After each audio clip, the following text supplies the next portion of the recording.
রমজান মাসে ফজরের নামাজ পড়ে এসে ঘুম দেই। আপনার যদি রাতে ঘুম না পুরে আবার দিনে ডিউটি থাকে, ঘুম একটু যদি যাওয়াই লাগে, তো ফজরের পর পর ঘুমাবেন না। আলহামদুলিল্লাহ, আমাদের বাসায় আমরা এটার প্র্যাকটিসটা প্রতি বছর খুব হার্ডলি করার চেষ্টা করি। ফজরের পর পর কোনো ঘুম নেই, ফজরের পর একটু কোরআন তেলাওয়াত করেন। প্রথম প্রথম চোখ ভেঙে আসবে, কারণ আপনি ভোর রাতে উঠছেন, অভ্যাস নাই। তো যাতে চোখে ঘুম না আসে সেজন্য নানান বুদ্ধি বাইর করে ঘুম দূর করেন, একটু উঠবস করেন। ওই টাইমে বসে ফজরের পরে আপনি তেলাওয়াত করেন, জিকির আজকার করেন, সকাল সন্ধ্যার দোয়াগুলো পড়েন, একটু দোয়া করেন, রমজানের কিছু আমল করেন। এশাকের নামাজের ওয়াক্ত হয়ে গেছে, 2 রাকাত নামাজ পড়ে এরপর আপনি পারলে দরকার হলে শুয়ে যান, কিন্তু ফজরের পর পর শুয়ে যাবেন না। এটা একটা ভুল, কারণ নবী করিম সাল্লাল্লাহু আলাইহি সাল্লাম সকালের এই সময়টার জন্য দোয়া করেছেন, আল্লাহুম্মা বারিক লি উম্মতি ফি বুকুরিহা, আল্লাহ আমার উম্মত জন্য সকালের সময়টাতে বরকত দান করুন। আর ওই সময় আপনি ঘুমায় থাকছেন। তো রমজান মাসে আমরা এটা একটা ভুল করি, এটা আমরা করব না যথাসম্ভব। তারপর 14 নম্বর ভুল হলো, আমরা যারা নিয়মিত আজানের জবাব দেই, আজানের জবাব দেওয়া একটা আমল, আপনারা জানেন তো, মুয়াজ্জিন যা বলে তার সাথে সাথে তা বলা, তার পরপর সেটা বলা। মুয়াজ্জিন যখন আল্লাহু আকবার বলে, তখন আপনিও আস্তে আস্তে করে আল্লাহু আকবার বলবেন। মুয়াজ্জিন আবার যখন আল্লাহু আকবার বলবে, আপনিও আল্লাহু আকবার বলবেন। মুয়াজ্জিন যখন আশহাদু আল্লা ইলাহা ইল্লাল্লাহ বলবে, আপনিও আশহাদু আল্লা ইলাহা ইল্লাল্লাহ বলবেন। মুয়াজ্জিন যখন আশহাদু আন্না মুহাম্মাদুর রাসূলুল্লাহ বলবে, আপনি কি বলবেন? আশহাদু আন্না মুহাম্মাদুর রাসূলুল্লাহ বলবেন। অনেকে সাল্লাল্লাহু আলাইহি সাল্লাম পড়ে, সাল্লাল্লাহু আলাইহি সাল্লাম পড়বেন হলো আযানের শেষে, কিন্তু আযান চলাকালীন আশহাদু আন্না মুহাম্মাদুর রাসূলুল্লাহ বলবেন। সহিহ মুসলিমের আযানের জবাব দেওয়ার অধ্যায়ে পরিষ্কারভাবে নবী সাল্লাল্লাহু আলাইহি ওয়াসাল্লাম শিক্ষা দিয়েছেন। ইমাম মুয়াজ্জিন যখন বলবে, ইযা ক্বালা আশহাদু আন্না মুহাম্মাদুর রাসূলুল্লাহ ফাকুলু আশহাদু আন্না মুহাম্মাদুর রাসূলুল্লাহ, তখন আমরা আশহাদু আন্না মুহাম্মাদুর রাসূলুল্লাহ বলবো। এরপর হাইয়া আলাস সালাহ হাইয়া আল ফালাহ যখন বলবে, তখন লা হাওলা ওয়ালা কুওয়াতা ইল্লা বলবো। এরপর আল্লাহু আকবার বললে তাই বলবো, লা ইলাহা ইল্লাল্লাহ বলার সময় তাই বলবো। তারপরে আযানের জবাব দেব, দুরূদ পড়বো, দোয়া পড়বো। এই যে আযানের জবাব, এটাতে লাভ হয় কি জানেন? মুয়াজ্জিন আযান দিয়ে যে সওয়াব পায়, আযানের যারা মুখে জবাব দেয়, মুয়াজ্জিনের সাথে সাথে বলে, তাদেরকে আল্লাহ তাআলা সমপরিমাণ সওয়াব দান করে। আর মুয়াজ্জিন কি পরিমাণ সওয়াব পায় সেটা কি জানেন?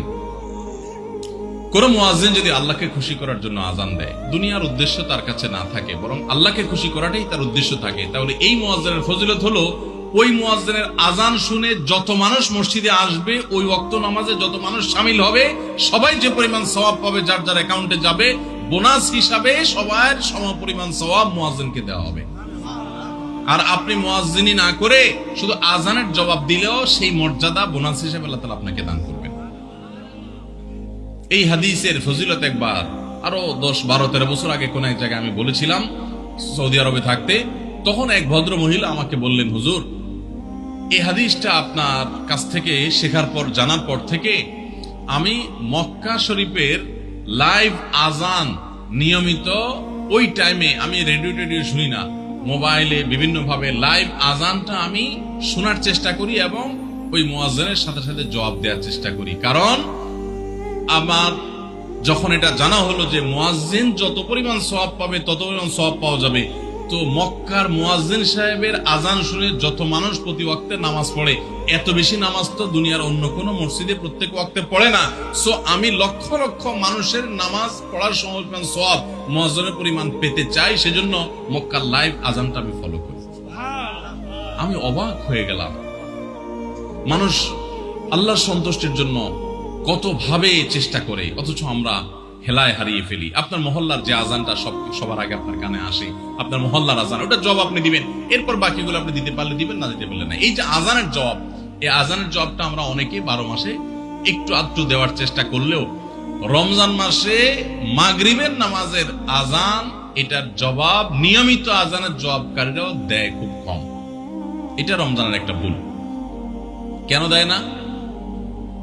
কারণ সেই আসরের পর থেকে নিয়ে 10, 12 পদ, 13 পদ, 14 পদ ইফতার সামনে নিয়ে বসে যে দাঁত কচকচ করতেছিল, হাতগুলো শুধুমাত্র আকুপাকু করতেছিল যে কখন আপনার বেগুনি ধরবে, কখন পেঁয়াজ ধরবে, কখন বুটমরিতে হাত দিবে। যখন আকুপাকু করতেছিল, সূর্য ডুবছে, মুয়াজ্জিন সাহেব আল্লাহু আকবার হাঁকা শুরু হয়েছে, আর হুমড়ি খেয়ে অনেক ঝাঁপায়া পড়ছে, খাইতে খাইতে কখন আযান শেষ হয়ে গেছে টেরও পায়নি। ঠিক না বে ঠিক? আপনি খান, ওয়াক্ত হয়ে গেছে সাথে সাথে আপনি খেলেন, আজান শুনলেন সাথে সাথে আপনি খেলেন, ভালো কথা। একটু মুখে দিয়ে খেতে খেতে খাওয়ার ফাঁকে ফাঁকে মুয়াজ্জিনের আজানের জবাবটা দিয়ে ফেলেন। কিন্তু ম্যাক্সিমাম মানুষ আমরা এই ভুলটা করি। আমি খেয়াল করে দেখেছি যারা নিয়মিত আজান দেয় তারাও আজানের জবাব দেয়, তারাও দেখেছি এটা করে না, অর্থাৎ ভুল হয়ে যায়। তাহলে আমরা লক্ষ্য করবো তো ইনশাআল্লাহ মাগরিবের সময় ইফতারের ফাঁকে ফাঁকে আমরা আজানের জবাব দিয়ে দিব। রমজান কেন্দ্রিক আমাদের 14 নম্বর ভুল জানলাম যে আমরা ইফতার খেতে খেতে মাগরিবের আজানের জবাবটা ভুলে যাই। এটা ভুলা উচিত না। রমজান মাসটা আরো বেশি করে করবেন, অন্যান্য মাসে করেন আপনি, রমজানে ইফতার অজুহাত দিয়ে মাগরিবের আজানের জবাব দিচ্ছেন, এটা তো গ্রহণযোগ্য হতে পারে না।